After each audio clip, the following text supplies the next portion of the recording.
তো আমরা চলে এসেছি রামকৃষ্ণ মিশনে, দার্জিলিংয়ের। এই দেখো, এটা হচ্ছে Darjeeling Ramakrishna mission, Nivedita education and culture centre. হ্যাঁ,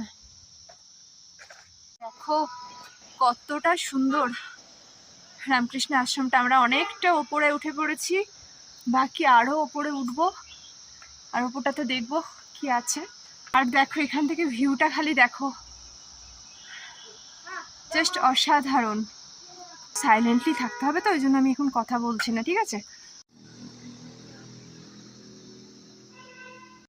আর এই যে দেখো সিস্টার নিবেদিতার, এখানে মারা গেছেন, এখানে সিস্টার নিবেদিতা দেহ রেখেছেন। এই যে দেখো রুমটা দেখো।